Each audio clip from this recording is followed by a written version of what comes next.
അഭിവന്ദ്യനായ chancellor ഉൾപ്പെടെയുള്ള വിശിഷ്ട അതിഥികളെ, അധ്യാപകരെ, രക്ഷകർത്താക്കളെ, പ്രിയപ്പെട്ട വിദ്യാർത്ഥിനി സുഹൃത്തുക്കളെ, ജെയിൻ യൂണിവേഴ്സിറ്റിയുടെ അക്കാഡമിക് ഇയറിൻ്റെ തുടക്കമായ ദീക്ഷാരംഭത്തിൽ നിന്ന് ആരംഭം കുറിക്കുകയാണ്.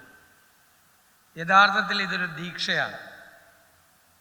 വിദ്യാഭ്യാസം എന്ന് പറയുന്നത് നമ്മൾ ഏകാഗ്രതയോടുകൂടി നമ്മൾ ഇഷ്ടപ്പെടുന്നൊരു വിഷയത്തെ വളരെ പാഷനേറ്റായി അപ്രോച്ച് ചെയ്ത് അതിൽ ഏറ്റവും നല്ല അറിവ് തേടാൻ വേണ്ടിയിട്ടുള്ള നമ്മുടെ നിരന്തരമായ അന്വേഷണമാണ്. ഞാൻ കരുതുന്നത് ജീവിതം എന്ന് പറയുന്നത് ഇൻ സെർച്ച് ഓഫ് നോളജാണ്. അറിവ് തേടിയുള്ള നമ്മുടെ നിരന്തരമായ അന്വേഷണമാണ്. ഈ മനോഹരമായ വാക്ക് ദീക്ഷാരംഭം എന്ന് കൊടുത്തതിന് ഒരു അർത്ഥമുണ്ട്. സാധാരണ സന്യാസിമാർ, ഋഷിവര്യന്മാർ പൊരുൾ തേടിയുള്ള അവരുടെ അന്വേഷണത്തിനാണ് അവർ തപസ് ചെയ്യുന്നത്. പൊരുൾ തേടി എന്ന് പറയുന്നത് സത്യം തേടി, അത് കഴിഞ്ഞാൽ അതിൻ്റെ ഏറ്റവും പീക്കിലെത്തി, പിന്നെ ഒന്നും വേണ്ടെന്ന്. പക്ഷെ അതിന് പല മാർഗങ്ങളുണ്ട്. അതിൽ ഒന്നാണ് ഭക്തിമാർഗം എന്ന് പറയുന്നത്. രണ്ടാമത്തേത് കർമ്മമാർഗമാണ്. കഠിനാധ്വാനം ചെയ്ത് ജോലി ചെയ്ത് അതിലെത്തുക. മൂന്നാമത്തേതാണ് ജ്ഞാനമാർഗം എന്ന് പറയുന്നത്. അത് അറിവ് തേടിയുള്ള നമ്മുടെ ഈ നിരന്തരമായ അന്വേഷണത്തിലൂടെ നമ്മൾ എത്തിച്ചേരുന്ന ഒരു കാര്യമാണ്. ഇന്ന് ലോകത്ത് നടക്കുന്നത് നോളജ് എക്സ്പ്ലോഷനാണ്. നമ്മളാരും കാണാത്ത അതിവേഗത്തിലാണ് പുതിയ അറിവുകൾ ഉണ്ടായിക്കൊണ്ടിരിക്കുന്നത്.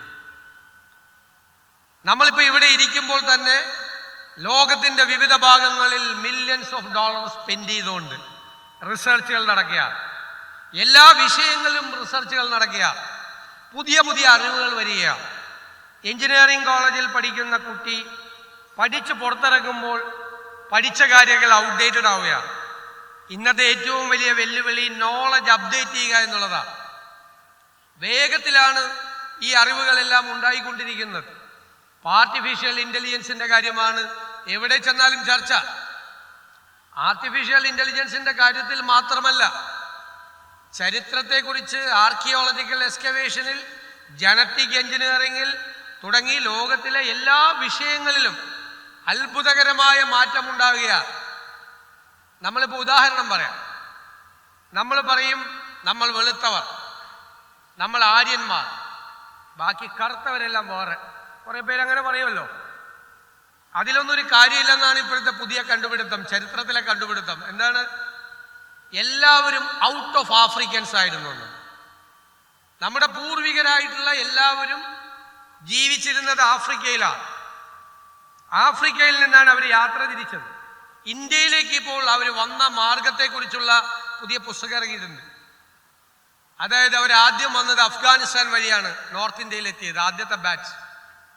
സെക്കൻഡ് ബാച്ച് വന്നത് ഇറാനിലെ മെഡോസിൽ കൂടിയാണ് 10,000 വർഷങ്ങൾക്ക് മുൻപ്. എന്നിട്ട് നോർത്ത് ഇന്ത്യയിൽ നിന്ന് കുറേ വർഷങ്ങൾക്ക് ശേഷം അതിലൊരു ബാച്ച് സൗത്ത് ഇന്ത്യയിലേക്ക് വന്നു വന്നാണ്. ആരാണത്? നമ്മുടെ പൂർവികന്മാർ. ഔട്ട് ഓഫ് ആഫ്രിക്കൻസ് ആണ്. നമ്മൾ ആര്യന്മാരാണെന്നൊക്കെ പറഞ്ഞ് ബാക്കിയുള്ളവരെ വിവേചനത്തോടു കൂടി പെരുമാറുന്നതിൽ ഒരർത്ഥമില്ല. ഇതെങ്ങനെ കണ്ടുപിടിക്കുന്നത്? മനുഷ്യന്റെ മൂവ്മെന്റ്സ്. ആർക്കിയോളജിക്കൽ എക്സ്കവേഷൻസ് നടത്തും. ഭൂമി കുഴിക്കും. മണ്ണ് കുഴിച്ചു ചെല്ലുമ്പോൾ മണ്ണിന്റെ അടരുകളിൽ വ്യത്യാസം വരുമ്പോൾ തന്നെ കാലഘട്ടത്തിന്റെ വ്യത്യാസം വിലയിരുത്തും. അപ്പോൾ ചിലപ്പോൾ മൃഗങ്ങളുടെ അസ്ഥികൾ, മനുഷ്യന്റെ അസ്ഥികൾ, മനുഷ്യന്റെ തലയോട്ടികളൊക്കെ റിമൈൻസ് ആയിട്ട് കിട്ടും. അത് ജനറ്റിക് പരിശോധന നടത്തിയാൽ എത്രായിരം വർഷങ്ങൾക്ക് മുമ്പ് പഴക്കമുണ്ടെന്ന് മനസ്സിലാക്കാൻ പറ്റുന്ന ടെക്നോളജി ജനറ്റിക് എഞ്ചിനീയറിംഗിൽ ഇപ്പോൾ ഡെവലപ്പ് ചെയ്തിട്ടുണ്ട്. അപ്പൊ മനുഷ്യന്റെ മൂവ്മെന്റ് ഉണ്ടായത് അഫ്ഗാനിസ്ഥാനിലൂടെ അല്ലെങ്കിൽ ഇറാനിലെ മെഡോസിലൂടെ ഇന്ത്യയിലേക്ക് വന്ന ആ മനുഷ്യരുടെ മൂവ്മെന്റ് ഉണ്ടായത് എങ്ങനെയാണ് എന്ന് ഒരു സ്കള്ള് കിട്ടിയാൽ ആ സ്കള്ളിൽ നിന്ന് ജനറ്റിക് പരിശോധന നടത്തി കണ്ടുപിടിക്കാനുള്ള സംവിധാനം ഇന്ന് ലോകത്തുണ്ട്. എല്ലാ സബ്ജക്റ്റും. ചരിത്രത്തിലേക്ക് പോകാം, ഫ്യൂച്ചറിലേക്ക് പോകാം. ഭാവിയിൽ എന്ത് സംഭവിക്കും? ഇപ്പൊ നിങ്ങൾ ഹരാരെ എന്ന് പറയുന്ന എഴുത്തുകാരനെ കുറിച്ച് കേട്ടിട്ടുണ്ടോ? Yuval Nova Harare. ഹോമോസേപ്പിയൻസ് എന്ന് പറഞ്ഞ പുസ്തകത്തെ പറ്റി കേട്ടിട്ടുണ്ടോ? അത് കേട്ടിട്ടുണ്ട്. അത് എഴുതിയ ആളാണ് യുവാൽ നോവ ഹരാരെ. ഹരാരയുടെ ആദ്യത്തെ പുസ്തകമാണ് ഹോമോസേപ്പിയൻസ്. രണ്ടാമത്തെ പുസ്തകം ഹോമോ ഡ്യൂവോസ് ആണ്. ഹോമോ ഡ്യൂവോസ് പറയുന്നത് ഭാവിയെക്കുറിച്ചാണ്. ഹോമോസേപ്പിയൻസ് പറയുന്നത് 10,000 വർഷങ്ങൾക്ക് മുമ്പുള്ള നമ്മുടെ humankind, history of human കൈൻഡാണ്. ഇത് ഫ്യൂച്ചറാണ്. ഫ്യൂച്ചർ പറയുന്നത് എന്താ? നമ്മുടെ ലൈഫ് എക്സ്പെക്ടൻസി കൂടിക്കൊണ്ടിരിക്കുകയാണ്, അല്ലേ? മനുഷ്യന്റെ ആയുർദൈർഘ്യം കൂടിക്കൊണ്ടിരിക്കുക. ലോകത്തെ ഏറ്റവും കൂടുതൽ ആയുർദൈർഘ്യമുള്ളത് ആർക്കാണെന്ന് അറിയാമോ? ജപ്പാനിലെ സ്ത്രീകൾക്കാണ്. അത് നമുക്കൊന്ന് അന്വേഷിക്കണം. ഈ സ്ത്രീകൾക്ക് ഇത് കൂടാൻ കാര്യമില്ല. 87.5 ആണ് ആവറേജ്. അത് കൂടിക്കൊണ്ടിരിക്കുക. അപ്പൊ ഹരാരെ പറയുന്നത് ശാസ്ത്രത്തിന്റെ കണ്ടുപിടുത്തമാണ്, സയൻസാണ്, മെഡിക്കൽ സയൻസാണ് ഈ ലൈഫ് എക്സ്പെക്ടൻസി കൂട്ടുന്നത്, ജീവിത സാഹചര്യങ്ങൾ. അപ്പൊ അദ്ദേഹം പറയുന്നത് കഴിഞ്ഞ നൂറ്റാണ്ടിൽ മനുഷ്യന്റെ ആയുസ് 35 to 40 ആയിരുന്നു, അല്ലേ? 30 to 35 ആയിരുന്നു. ഈ നൂറ്റാണ്ടായപ്പോൾ മനുഷ്യന്റെ ആയുസ് എത്രയായി? 75 ആയി. അപ്പൊ നേരെ ഇരട്ടിയായി. അങ്ങനെയാണെങ്കിൽ അടുത്ത നൂറ്റാണ്ടിൽ എത്രയായിരിക്കും എന്നാണ് ഹരാരെ ചോദിക്കുന്നത്. മനുഷ്യന്റെ ആയുസ് വല്ല പിടിയുണ്ടോ? 160-നും 180-നും വയസ്സിനിടയിലായിരിക്കും എന്നാണ് കണക്കാക്കുന്നത്. കാരണം എന്താ? മെഡിക്കൽ സയൻസിന്റെ വളർച്ചയാണ്. കഴിഞ്ഞ നൂറ്റാണ്ടിൽ ഒരാൾ മരിച്ചു, എന്താ? ഒരു നെഞ്ചുവേദന വന്ന ആൾ പോയെന്ന് പറയും. ഇപ്പൊ നെഞ്ചുവേദന വന്നാലോ? ഇപ്പൊ നെഞ്ചുവേദന വന്നാൽ ട്രെഡ്മില്ലിൽ ഓടിക്കും, ECG എടുക്കും, അല്ലേ? പിന്നെ ആൻജിയോപ്ലാസ്റ്റി ചെയ്യും, ബൈപ്പാസ് സർജറി ചെയ്യും. എഴുന്നേറ്റ് 4 ദിവസം കഴിയുമ്പോൾ എഴുന്നേറ്റ് ജോലിക്ക് പോകാൻ പറയില്ലേ? അത്രയും അഡ്വാൻസ് ചെയ്തു മെഡിക്കൽ സയൻസ്. ഇനി ആർട്ടിഫിഷ്യൽ ഇന്റലിജൻസിന്റെ കാലമാണ് മെഡിക്കൽ സയൻസിൽ വരുന്നതെന്ന് പറയുന്നത്. നമ്മൾ ചെന്ന് ആർട്ടിഫിഷ്യൽ ഇന്റലിജൻസ് ഉപയോഗിക്കും, എനിക്ക് വയ്യ, തീരെ സുഖമില്ല. അപ്പോൾ ആള് നമ്മളെ സ്കാൻ ചെയ്യും. ഇപ്പോൾ കാറ് വർക്ക്ഷോപ്പിൽ കയറ്റി കാറ് സ്കാൻ ചെയ്യുന്നത് പോലെ ആർട്ടിഫിഷ്യൽ ഇന്റലിജൻസ് നമ്മളെ സ്കാൻ ചെയ്യും. സ്കാൻ ചെയ്തിട്ട് പറയും ഇതാണ് തൻ്റെ അസുഖം എന്ന് പറഞ്ഞു. തൻ്റെ അസുഖം മനസ്സിലായി, തൻ്റെ അസുഖം ഇതാ. അടുത്തത് പ്രിസ്ക്രിപ്ഷനാണ്, മരുന്ന്. അപ്പോൾ ആർട്ടിഫിഷ്യൽ ഇന്റലിജൻസ് തന്നെ ഒരു 10 മെഡിസിൻ എടുക്കും. എന്നിട്ട് പറയും ഇത് വേണ്ട, ഇത് തൻ്റെ ലിവർ അടിച്ചു പോകും, ഇത് തൻ്റെ കിഡ്നി അടിച്ചു പോകും, this is the right medicine, ഇതാണ് തനിക്കുള്ള മരുന്നെന്ന് പറയും. ഇനി വേറൊരു കാര്യം പറയുന്നുണ്ട്. ചെറിയ നമുക്ക് കാണാൻ പോലും ശരിക്കും പറ്റാത്ത തരത്തിൽ ആർട്ടിഫിഷ്യൽ ഇന്റലിജൻസും നാനോ ടെക്നോളജിയും കൂടി മെർജ് ചെയ്ത്, ഇന്റർഡിസിപ്ലിനറിയാണ്, മെർജ് ചെയ്തിട്ട് ഒരു സാധനം ഇതിൻ്റെ അകത്തേക്ക് കയറ്റി വിടും. എന്നിട്ട് ഡോക്ടർ നിങ്ങൾ വീഡിയോ ഗെയിം കളിക്കുന്നത് പോലെ അതിനെ കൺട്രോൾ ചെയ്യും. അതിങ്ങനെ ഇഞ്ചക്ട് ചെയ്താണ് കയറ്റുന്നത്. അതായത് നമ്മുടെ വെയിനിലൂടെ പോയി heart block, heart block complete clear ചെയ്യും. പിന്നെ ബൈപ്പാസ് സർജറി ഇല്ല, ആൻജിയോപ്ലാസ്റ്റിയും വേണ്ട. ക്യാൻസർ പേഷ്യൻറ്റിൻ്റെ ശരീരത്തിൽ മുഴുവൻ പോയി ക്യാൻസറസ് ആയിട്ടുള്ള സെല്ല് മുഴുവൻ റിമൂവ് ചെയ്യും. നമ്മുടെ കീമോതെറാപ്പി വേണ്ട, റേഡിയേഷൻ വേണ്ട, ഒന്നും വേണ്ട, ക്യാൻസറിൻ്റെ അസുഖം മാറും. ഈ തരത്തിലാണ് ഇത് പറയുന്നത്. പിന്നെ രസകരമായൊരു കാര്യം പറയുന്നുണ്ട്. ഒരു ഹാർട്ട് പോയി, വേറെ ആളുടെ ഹാർട്ടൊന്നും വേണ്ട, ആർട്ടിഫിഷ്യൽ ഹാർട്ട്. കിഡ്നി പോയി, ആർട്ടിഫിഷ്യൽ കിഡ്നി, ആർട്ടിഫിഷ്യൽ ലിവറിൻ്റെ ഒക്കെ ക്ലിനിക്കൽ എക്സ്പീരിയൻസ് ഇപ്പം നടന്നുകൊണ്ടിരിക്കുകയാണ് വെക്കാൻ വേണ്ടിയിട്ട്. അപ്പോൾ ചിലപ്പോൾ ഒരു 150 വയസ്സാകുമ്പോൾ ജനിച്ചപ്പോൾ ഉള്ള ഒന്നും ബോഡിയിൽ ഉണ്ടാവില്ല, എല്ലാം ആർട്ടിഫിഷ്യലായിരിക്കും. പക്ഷേ മനുഷ്യൻ മരിക്കുന്നില്ല എന്ന് പറയുന്നില്ല, രോഗം കൊണ്ട് മരിക്കില്ല എന്നേ പറയുള്ളൂ. കയ്യിലിരിപ്പുകൊണ്ട് അപ്പോഴും മരിക്കും, യുദ്ധം ചെയ്ത് മരിക്കാം, പരസ്പരം കുത്തിക്കൊന്നും മരിക്കാം, അല്ലേ? പരസ്പരം ആക്രമിച്ചു മരിക്കാം. ഇത് ഒരൊറ്റ സബ്ജക്റ്റാണ് ഞാൻ പറഞ്ഞത്, ഒറ്റ സബ്ജക്റ്റ്, മെഡിക്കൽ സയൻസ്.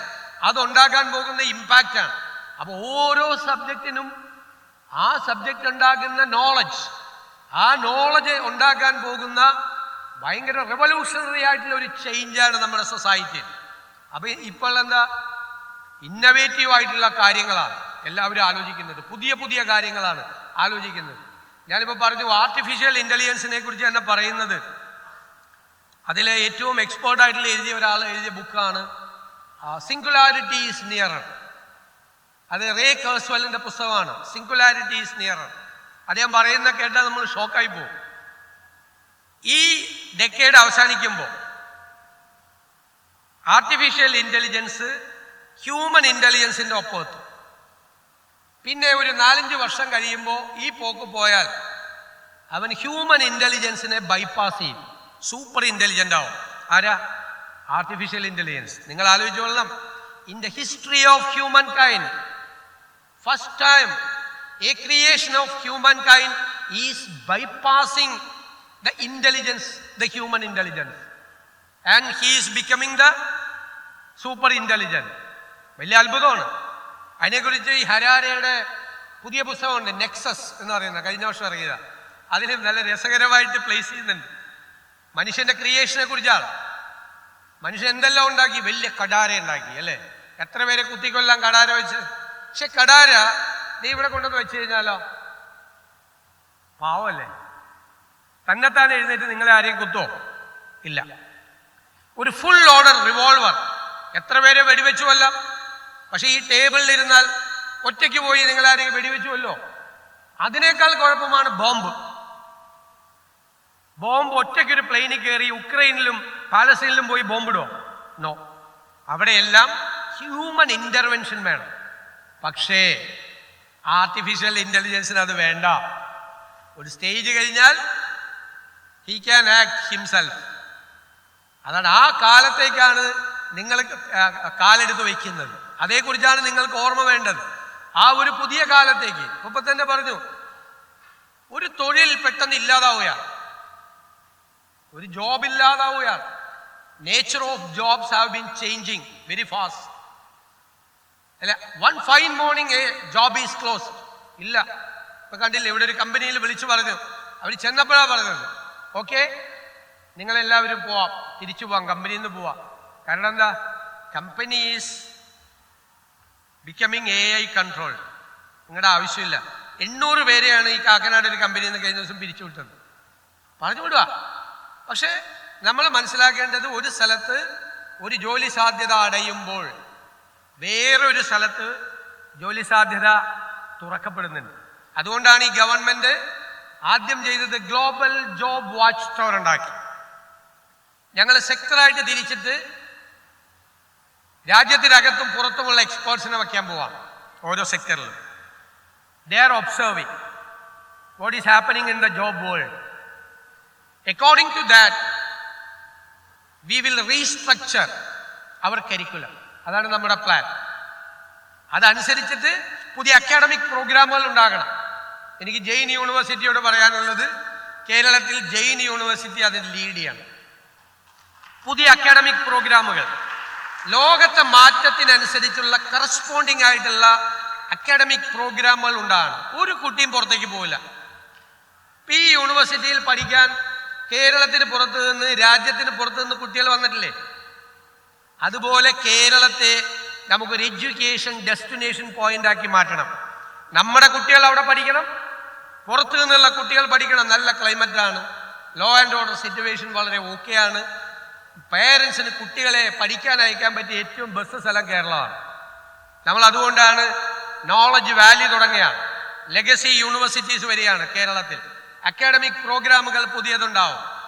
നിങ്ങളാണ് ഈ നാടിൻ്റെ ഏറ്റവും കൺസ്ട്രക്റ്റീവ് ആയിട്ടുള്ള പാർട്ട്. ഡെമോഗ്രാഫിക് ഡിവിഡൻഡാണ് യങ്സ്റ്റേഴ്സ്. എന്നെ വറി ചെയ്യുന്നത്, ഞങ്ങളുടെ ഗവൺമെന്റിനെ വറി ചെയ്യുന്നത്, ആ demographic dividend is becoming very thin. Demographic changes ആണ് കേരളത്തിൽ. കൂടുതൽ പ്രായമായവരുടെ നമ്പർ ഇൻക്രീസ് ചെയ്യുകയും ഇത് ചെറുതാകുകയും ചെയ്യാം. അപ്പോൾ പോപ്പുലേഷൻ കൊണ്ടും സെക്കൻഡ് ബ്രെയിൻ ഡ്രെയിൻ കൊണ്ടുമാണ് ഇത് തിന്നാവുന്നത്. അപ്പോൾ ബ്രെയിൻ ഡ്രെയിൻ നമുക്ക് സ്റ്റോപ്പ് ചെയ്യണം. നിങ്ങൾ ഇവിടെ പഠിക്കണം. നിങ്ങൾ ഈ നാട്ടിൽ പഠിച്ച്, നിങ്ങൾ ആ കോഴ്സ് പഠിച്ചു കഴിയുമ്പോൾ ഞങ്ങൾ ഇൻഡസ്ട്രിയുമായി കൊളാബറേഷൻ ഉണ്ടാവും, കോർപ്പറേറ്റുകളുമായി ഉണ്ടാവും. കുട്ടികൾക്ക് പഠിക്കണം.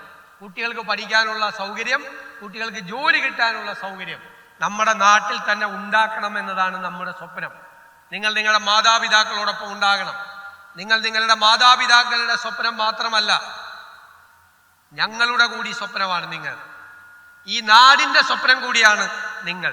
നിങ്ങൾ ഉണ്ടാകണം ഈ നാടിന്, ഈ കേരളത്തിന് മാറ്റമുണ്ടാക്കാൻ. കേരളം മുന്നോട്ട് കുതിക്കുമ്പോൾ നിങ്ങൾ അതിൽ പങ്കാളികളാകണം.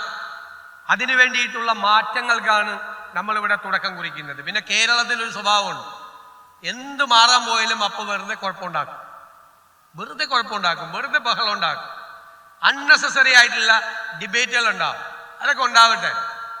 നമുക്കൊരു ലക്ഷ്യമുണ്ട് എങ്കിൽ, അത് ശരിയായ ലക്ഷ്യമാണ് എങ്കിൽ, ആ ലക്ഷ്യത്തെക്കുറിച്ചും അതിൻ്റെ മാർഗത്തെക്കുറിച്ചും നമ്മൾ പൂർണ്ണമായി കൺവിൻസ്ഡ് ആണെങ്കിൽ, ഞാൻ പറഞ്ഞു, we are least bothered about the opposition.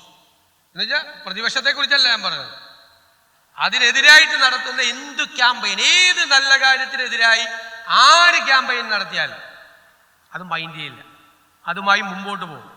ശരിയാണ് എന്ന് ബോധ്യപ്പെട്ടാൽ അത് കറക്റ്റ് ചെയ്യും, ശരിയാണെന്ന് ബോധ്യപ്പെട്ടാൽ. കാരണം വിമർശനങ്ങൾ ശരിയാണ് എന്ന് ബോധ്യപ്പെട്ടാൽ അത് കറക്റ്റ് ചെയ്യും, അല്ലെങ്കിൽ പോകും. ഇല്ലെങ്കിൽ നമ്മുടെ കേരളം ഉണ്ടാവില്ല. നമ്മുടെ കേരളം ഉണ്ടാകണം.